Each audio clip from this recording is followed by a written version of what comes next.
Непопустливоста кон Македонија и цврстото бугарско вето остана во фокусот и на третите поред избори во соседството. Кандидатите кои влегоа во трет обид за освојување на државните функции најавуваа дека нема да отстапат од цврстите ставови. Председателот на Бугарија Румен Радев, кој е кандидат за втор мандат за шеф на државата, останува со непроменет став. Членството на Македонија во Европската унија зависи од самата држава, но не и од следната бугарска влада.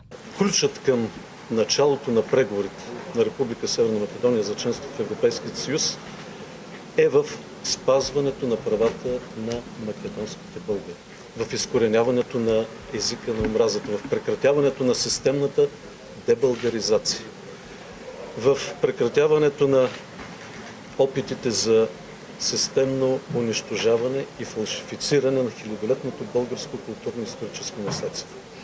И началото на преговорите няма да зависи от следващото ново правителство и нов парламент, а най-вече от самата Република Северна Македония, която трябва да предприеме съответните действия. Со ништо поразличен став не е и поранишниот бугарски премиер Бојко Борисов. Вели дека нема да има преговори со Македонија додека бугарското малцинство не биде внесено во македонскиот устав. Лидерот на ГЕРБ пред 2 дена изјави дека Европската унија ќе ја понижи Бугарија со цел Македонија да добие зелено светло за почеток на преговори, и тоа е поради неуспешната надворешна политика на Румен Радев. Борисов го цитирал францускиот претседател Емануел Макрон, кој рекол дека до декември Македонија треба да започне преговори, што според него значи дека Европската унија ќе принуди Бугарија да направи отстапки.